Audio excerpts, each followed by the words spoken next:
Welcome to the podcast She is Fab, where we discuss all things fab, women empowerment, and life coaching. My name is Evelyn, also known as the Fab Chieftess, and I am a mindset transformation coach. Hello, and welcome to another episode of the She is Fab podcast. My name is Evelyn, your host, mindset transformation coach, and today I have the pleasure of being joined by Johnnie Mazzocco. She is a writer, a content developer, and teacher, all about the written word. And before she started her business, she trained many college students on how to get their words on paper. Welcome. Hi, thank you for having me. I am grateful to have you. So tell us a little bit about you and your transition from teaching in one capacity to now being a coach and teaching in that capacity. Yeah, so I've taught college students for probably 20 years now, right around there. And I've always known that I wanted to help people write and be a writer myself. And, you know, academia has changed a lot since I first started. And as I got older, I thought I just really want some independence and to be able to work for myself. So I started thinking of ways that I could do that. And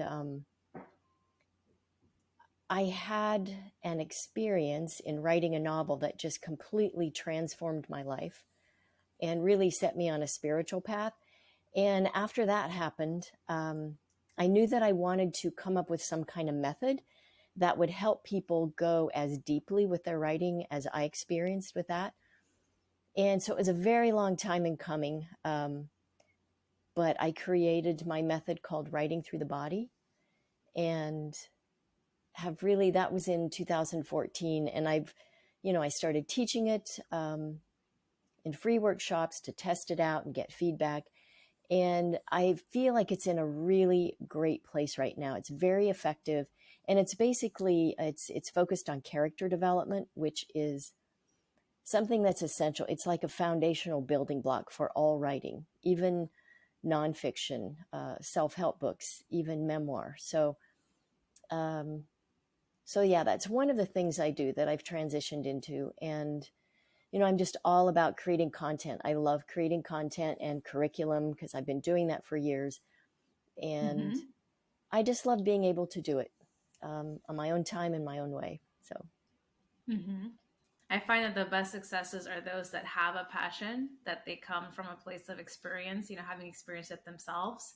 I will say the title, Writing Through the Body, is really interesting. It kind of brings up a lot of imagery for me. Can you tell us what inspired that name and expand more on the process? Yeah. So like I said, it took a long time for it to develop, but I'll kind of try and boil it down a little bit.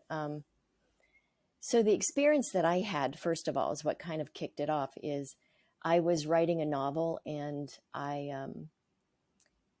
the way that my stories come to me, it's very organic. They just kind of bubble up inside me. And this character came to me named Miranda, and I didn't know her name at first. That was another kind of synchronistic, magical thing that kind of came about. But I knew there was this woman, I knew what she looked like, and I knew she had amnesia. And so as I started studying amnesia and, what caused it, and what it looked like, and really started to explore who she was in a deep way, I suddenly realized that she didn't really have amnesia. She had repressed memories of abuse. And so that caused the story to veer off in a whole new direction. And so as I explored that, simultaneous to all that, I was having a lot of health issues in my personal life. And then, long story short, after figuring those out and putting it all together, I then realized that, these aren't just her repressed memories. I also had them too. And so writing that novel was a way for me to just really dig down deep into my psyche and, discover a lot of things, truths about my life that I had never known. And it was very discombobulating, a very difficult time for sure.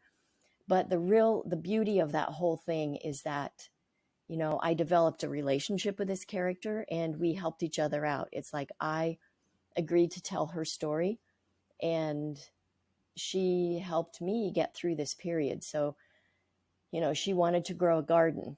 And in fact, that garden became a focal point in the book. And so I thought, okay, I'm going to garden. I'm going to work with the earth. She wanted to run to get rid of all this angst and energy that was building up inside her. And so I started running. And so I felt like she was just a very wise part of me that was teaching me how to navigate this difficult thing. And so, you know, years pass, I get divorced, I start teaching. And I also, I wish I had brought it over here to show you, but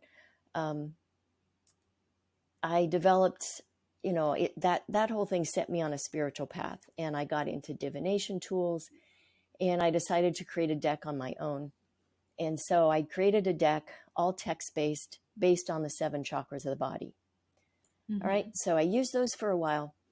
Then it wasn't until the end of 2013 when I, at that point in time, lost the teaching that I had, felt like it was an opportunity to kind of, you know, really drill down inside this idea I had and figure out what these workshops I wanted to teach were. And then just like it was this eureka moment sitting at my desk, I realized that my experience, the chakras, and this thing I used to tell my college students was right with your whole selves, not knowing really what I was even saying. It all just kind of came together in my mind. And that's when I realized, oh, this is writing through the body. And so this method is based on the 7 chakras of the body. And I use them very deliberately, very practically to teach character development. That's amazing and actually quite a unique take, because in developing that novel, it became so personal for you because you yourself were going through an experience almost as if you were the character itself to some extent. And then through that process of writing this novel, creating and developing this character, you worked with some of the things that you yourself were experiencing. And then that also prompted additional ideation with the cards, for example, that you put together on the 7 chakras. So to me, it's more than just writing. And that's kind of the imagery that I got with the title that you put together, writing through the body, making it a process that is not just about the written word, but relating it to what's happening internally with your energies. Yes, that's absolutely right. And that's why I consider my writing practice part of my spiritual practice, because it's very impactful on me and for me. And, you know, I've learned from coaching people that oftentimes people don't know what they're getting into. They think it's more about learning the craft, the mechanics, and that kind of thing. And I do teach all that, and it's very important. But what they don't expect is it is kind of an upheaval, an inner upheaval that it can create. And, you know, I always tell people, I don't think that everybody will experience what I did, but I do think writing really helps us tap into this deeper wisdom that we all have. And, you know, I think that rests in our subconscious, which is, I consider it our darkness, which to me is not a bad thing. To me, our darkness is just that really powerful, all-knowing part of us that we kind of keep off to the side out of fear, because there's so much in there. And it's not always all pretty, but so yeah, yes, it absolutely is far more than just getting words on a page. Mm-hmm. That is such an important point that you make, because for me as a coach, one of the things that we incorporate is writing or journal writing. I find that even with my own practice of journaling, you can be so much more honest with yourself and bring things to light, you know, refer to things, kind of see a pattern as you continue to write that can help you to address anything you might be going through internally. So the fact that you are helping folks to not just learn the tool set of how to put things on paper, but you're also helping them with the practice of how to relate that to the internal, to add more, to write in its entirety and bring to light, as you said, those dark shaded areas that most often hold some trauma, can hold things that we ourselves are not always wanting to bring to light because of the perception that it brings up. Yeah, that's very true. And, it's a big step for people to take. It really is, because writing through the body is about character development. It's about creating, like I always tell people, it's about creating very human-like characters. It's about understanding the human condition on a very deep level. And the really magical thing that happens is when a person uses that to create a character, they can't help but kind of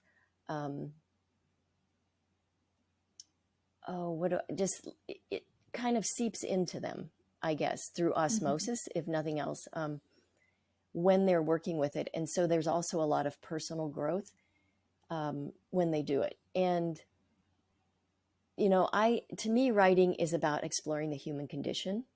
And I just feel like what better way to do that than with the chakras, because it really is like a 7-level process of human development. And, when I pair that with a writing element, so for instance, the root chakra is about family and tribe. And so we look at backstory and setting. And another example is with the throat chakra, we look at dialogue. And so I find that when we incorporate these things together, it's a really, really powerful way to learn to write. And, one thing, it's a different way to approach writing for sure. A lot of people want to just dive in and go, and that's great. It works. And writing through the body, using this method on each character, it can feel time consuming. But what it does, it creates this absolutely solid foundation to move forward, because whether you're thinking about a fictional character or yourself as your own protagonist in your memoir, or your ideal reader in a nonfiction self-help book, by the time you are done, you know exactly what this person's deepest desire is, what their deepest wound is, and what their greatest fear is. And those are the 3 main things we need to know when we create story and tell story. Yeah. So it's very, very effective, I found. Yeah. I feel like with your process, and this is just, from what I know so far, which is very surface level, it appears to me that in engaging and following your methodology for writing, you're actually incorporating more authenticity with the character, right? You're really relating it so much more to yourself and to the audience you're looking to bring on with your novel, in terms of what the story is, right? There's possibly more engagement, more truth to it, in taking the effort to go through these various steps. And like you said, it also allows for a little bit of self-discovery. Yeah, absolutely. I think authenticity is a good word. I do feel like when we create characters based on this 7-level development method, you really can't help but have a truly authentic human-like character that comes up off the page, and then, yes, the self-discovery happens. And so by the end of, writing a book, this immense growth has happened in the person doing the writing. And then what I love about stories, I really believe that stories heal. And I think we can heal the world with stories, by writing and telling them, by receiving them. And, all that emotional impact that has been created in this character in this way, then it just really comes alive on the page. And then it continues this ripple effect out into the world every time someone picks it up and reads it. And that character and that story stays with them and changes them also. So, what was the name of the novel that you wrote, so folks can actually, go take a look and see this process in tangible form? Okay, confession time. I wrote that novel many, many, many years ago, and it was such a gauntlet for me. It Mm-hmm. really upended my life in many ways. And so after I finished that first draft, I let it sit for a while. And it was a very fat draft. It was about 900 pages long because I Wow. was sorting out a lot and I really didn't know what I was doing. Um, and then I revisited it over the years, and and then life got in the way. Um, I got divorced. I went back to school. I was raising little kids. And so it just sat there in a filing cabinet for a couple of decades. And Mm-hmm.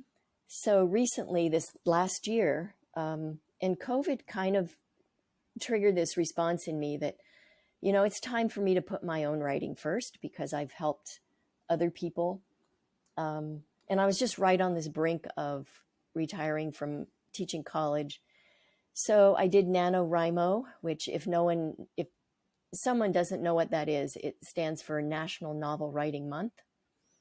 And that's in November. And so I had been working on it a little bit throughout last year, and then completed the whole thing in the month of November. So now where I am with it, I'm preparing to figure out how to take a trip to Colorado, which is where it's set, and hopefully spend a month or two there and just, really sink into that landscape, that environment again, and then do a finished revision because I do have an agent that's interested in it. And the prologue is on my website, so people can read the prologue. Yeah, no, I think that's great. Yeah, for those of you that are listening or who will be watching this, go, obviously we'll put all the details of how to get in touch with her, how to follow her. That way you can go look at what she has out there and explore that. As she said, read the that outline that she has on her site, that introduction, and then when it's finalized, you can then proceed and get the novel in its entirety. Do you have any students that you're featuring on your site by any chance that have worked with you that maybe have their work out there already?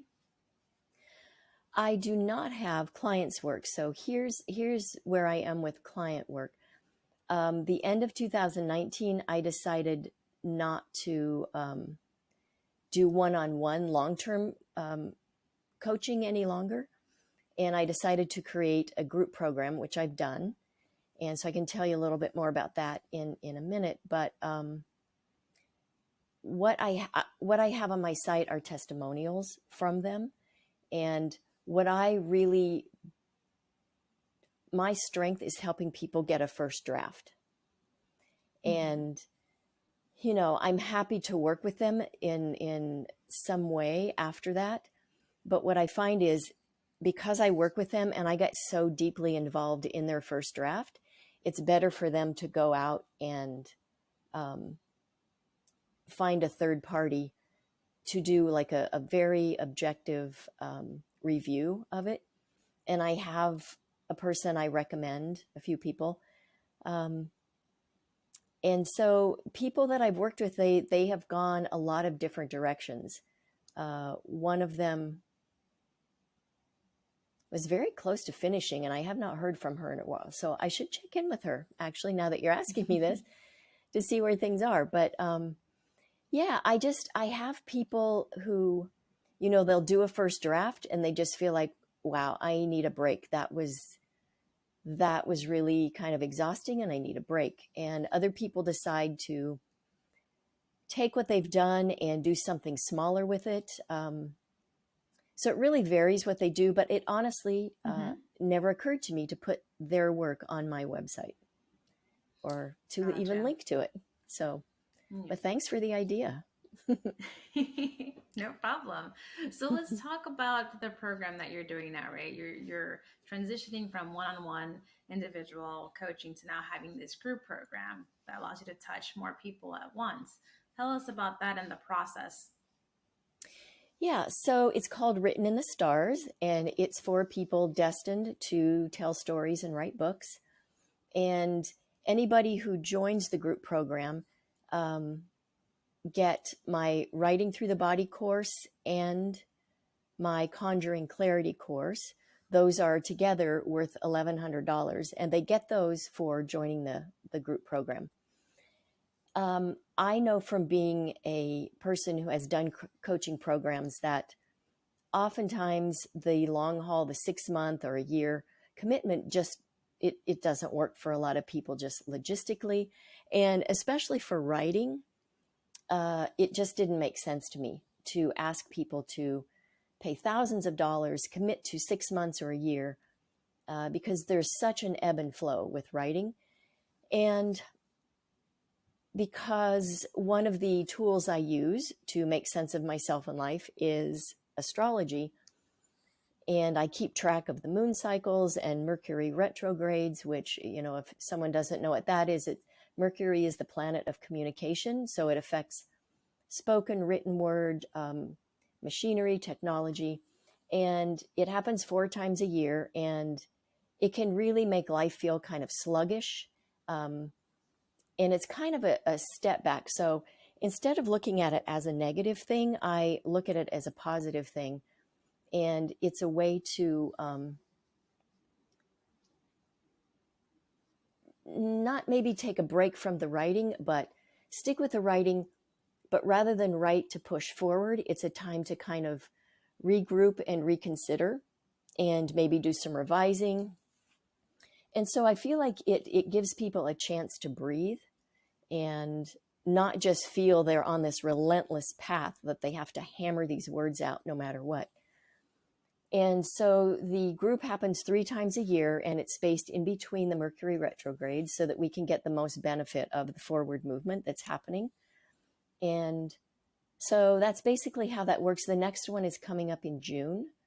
And so, yeah, I'll be very excited to see who shows up for that.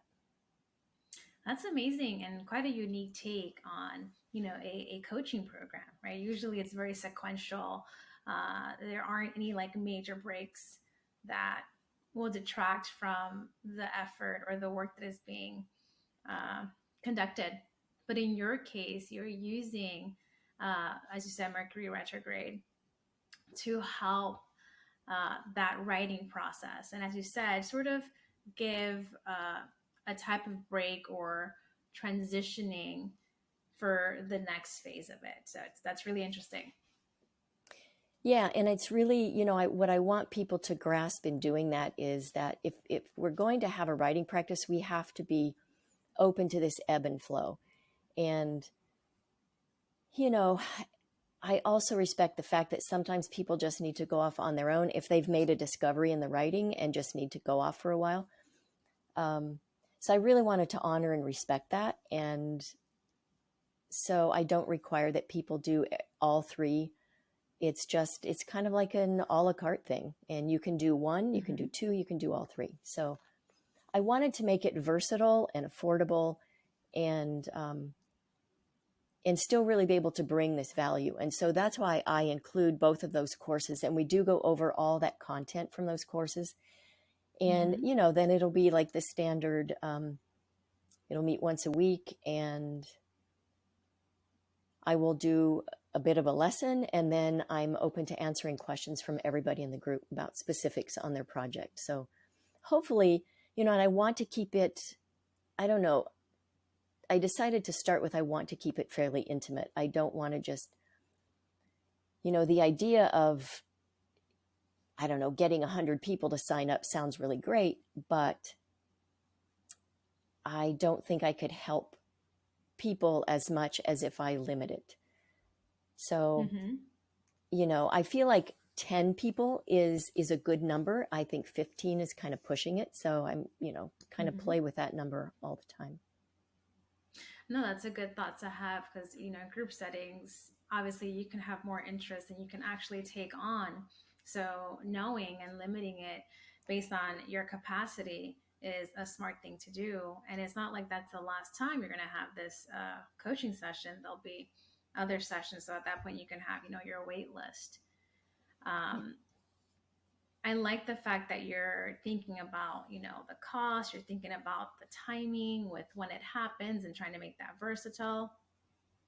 But also those bonuses that you're including. I mean, that without knowing, everything about your program, that already sounds great. Like you're including, previous courses that you have put in place that cost, thousands of dollars, and you're offering that for free just for joining this program that you're putting together. Yeah, I really wanted to make it worthwhile for people, and I have so much faith in the method, and I didn't want people. Oftentimes, people hear chakras and they think, "Oh, that's too woo-woo for me," but there is nothing woo-woo about this method. It's very practical, and there's a little bit more to the story that I didn't mention. Some mentors that I started studying that influenced me, and so there is a little bit of science in it. There's a woman named Candace Pert who was a neuroscientist, and she was studying how emotions impact our health, and she discovered the neurotransmitters that we hear about often now that are created in the body, travel to the brain, and then tell us what to feel.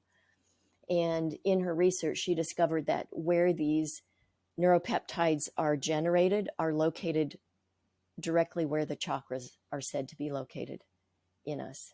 Oh.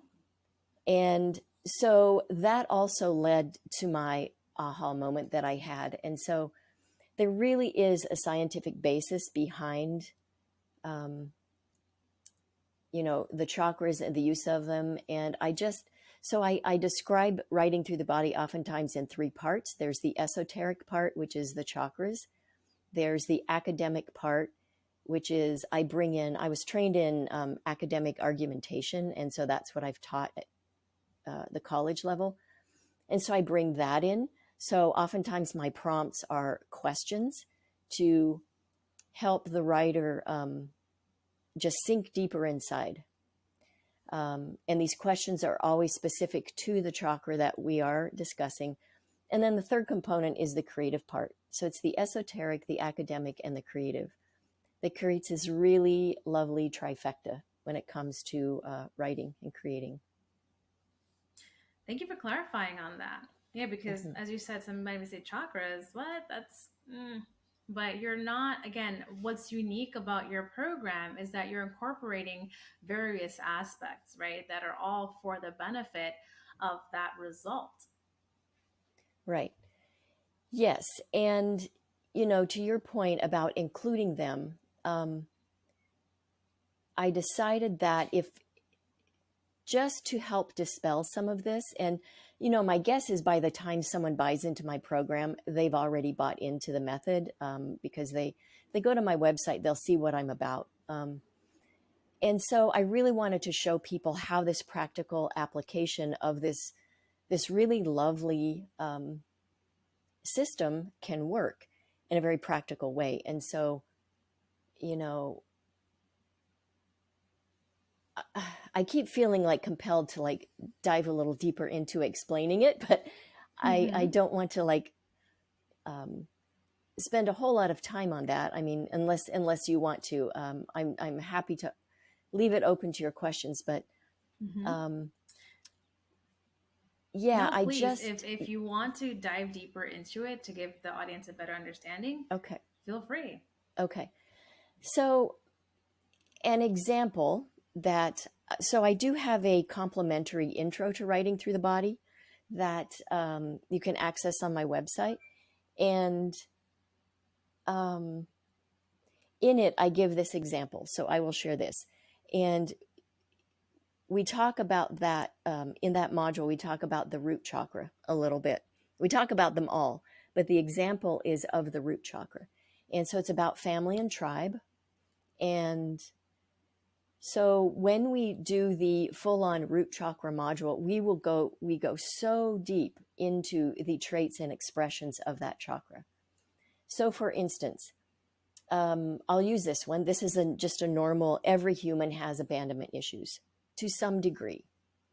It's just a natural human thing, but the degree of that is what's important. And so we might look at, to what degree does your character have this in certain relationships? Or it's also about survival. We might look at, how does abundance show up in your character's life? Are they struggling with money? Can they not keep a job? Those are all root chakra issues. And so by understanding that, we can start to learn where some weak spots are, or flaws, or just problem areas, which is what we want, right? When we write, we want to start with problems, because then the story arc helps resolve those problems. So once we determine those things, then the prompt that I offer, one of them is, I ask people to pretend that they're either their main character or themselves, if they're writing memoir, or their ideal reader, if they're writing nonfiction self-help. Put that person on a train, in a car, on a plane, heading to a family gathering. And it could be any kind of family gathering. And so what I'm doing is helping them get that person in the setting with those people that impacted their root chakra development. And so then I walk them through this meditation and have them do this process of going around the room and seeing the people and then leaving. And then I ask them to answer this question. What tacit agreement does this character have with her family members that she just saw? Because every family has tacit agreements, things that we know are there, but we just don't talk about in detail, right? And so I have found that those things all put together take people to a very deep place with the writing. And then, of course, in the modules, in the full course, there are numerous questions, numerous traits and expressions that you can see in a person or a character in the root chakra, and more prompts. So it's a way to take them even deeper into each chakra. So that's an example of how it works. So I know that was a long explanation, but... No, that was great, because I mean, obviously I'm only speaking from experience. What I know about writing and character development, it's all very surface, right? What I remember from university in the creative writing courses, you have this like outline of like age, background, orientation, gender, what do they like to dress as, things that are very surface level. But with your program, you're really going into a very deep level of detail. And you're using, again, this method with the chakras, which you said were seven chakras. So you're taking the foundation of writing and how to create a character and flesh out an idea. And that already has a level of detail. And then on top of that, you add these various chakras, which again takes you into a much more deeper level of understanding. So that's amazing. Yeah, it's very psychological. It's very emotional, because that's where we want to get. We have to be able to, one of my writing teachers once told me, you have to fall in love with your protagonist. And doing this process allows you to do that. And, it's like a person that you get to know deeply. You get to know their mind and their heart and their soul and everything that scares them and excites them and matters to them. And you fall in love with them. And that's what happens. And then, like I said earlier, what happened with me, I love this idea that,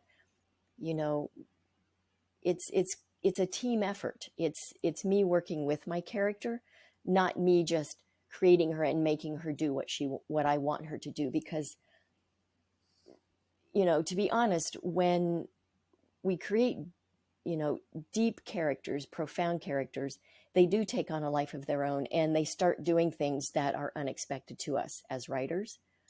And to me, that's the really exciting and fascinating and even, kind of magical part of writing. And it's just understanding what is this person doing and why. And that's a big question that I always tell people to keep asking, like, why is this? And that really helps propel the story forward, and really helps create plot. So I am not a person, there are people who, there are two terms in the writing world called plotting and pantsing. And plotting is sitting down and plotting out everything from beginning to end before you start. And that can work in some scenarios. I think if a person is writing like straight up genre fiction, that's a great way to start. I feel like what I do and what Writing Through the Body does, it's kind of a combo of those. We're not doing an outline of the plot because the characters dictate the plot, but we're doing a deep, deep dive and an outline basically about each character. And so, yes. Do you find that your process changes even slightly based on whether it's fiction or nonfiction? Oh, yes. So I would say fiction and memoir are very similar in terms of the way Writing Through the Body works and how I work with people. The tricky part with memoir is people can often be tricked into this idea of thinking, oh, I already know myself and the people in my life well. And so they sometimes don't see the benefit of it. But those who have done it have learned even more about themselves and gained a greater understanding about the people in their lives. Then, for nonfiction self-help, I focus on the ideal reader. So the kind of books I like to help people with are, say an entrepreneur or a coach who has a method or a program or process that they want to turn into a book. And using Writing Through the Body to determine their ideal reader is somewhat like determining your ideal client for your business. But again, because Writing Through the Body goes so deeply into that ideal reader, it usually takes them places they didn't expect. And I do that because when we can understand our ideal reader to that degree, then we can know how to write directly to them. And then the writing is that much more impactful and that much more powerful. And then for the people, oftentimes people writing that kind of book, they like to weave in their own story in their book to kind of show their own path to getting where they are and why they're offering this method. And so they might also utilize the method on themselves as well and weave the two together. So, and then once those parts are done, then it begins to look very different.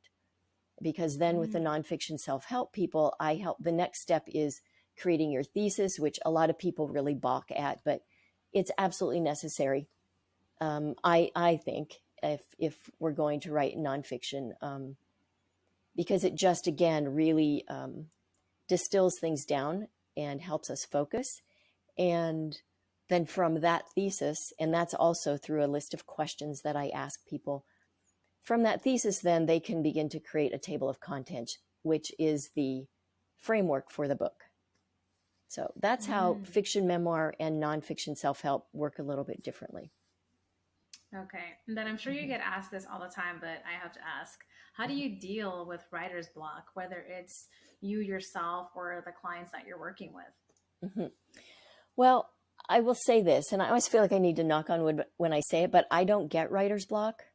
I just have never had a problem sitting down and putting words on the page, because I think it requires a kind of an I don't care attitude in the beginning, just to get the words out and on the page. Because like I always tell people, we have to have words on the page so that we know what we're working with. It's a lot like a potter making a bowl or a vase, right? You can't make it until you throw that clay. And to me, that's what putting words on a page is. And so I'm just very comfortable with writing crap and, just like a brain dump and get it out there, and then stepping back and looking at it and going from there, and then adding, removing. And so that's my answer about my own writer's block. I just really I don't feel that I get it. It's not something that I accept for myself, I guess. Mm-hmm. I think when other people use writer's block, I think of it more as writer's fear. And because a lot of people I've heard this is not new. I'm not the first one to say it, but there really isn't any other profession that has the word block attached to it. We don't hear doctor's block. We don't hear dentist block. We don't hear teacher block. You just, with those jobs, you show up and you do it. And I think because we glamorize writing and kind of what it is to be a writer and the writing life, and we really attach inspiration to the idea of writing, and I don't buy into that either. I don't need a spark of inspiration to write what's inside me. I treat it like a job, and I just sit down and I do it. And I trust that once I have an idea, it landed there for a reason, or it bubbled up for a reason, and it needs to come out of me. And so I just do it. And so sort of a two-pronged answer to this about other people. I have things I do to help people if they feel blocked. And again, I just ask tons of questions. I have little tricks I might offer them. I use this analogy of sourdough starter. So if anyone doesn't know how it works, it's a combination of water, flour, and what else? There's one other ingredient, I think, but it sits on your counter and it grows in this jar on your counter. You have to keep it healthy, you have to dip in there and pull out from it. And then you make a loaf of bread, right? You create something with it. If you don't feed the sourdough starter, if you don't extract from it, it keeps growing. It can mold, it can rot, it can explode. And so I always tell people, this is how I imagine ideas and feelings inside us.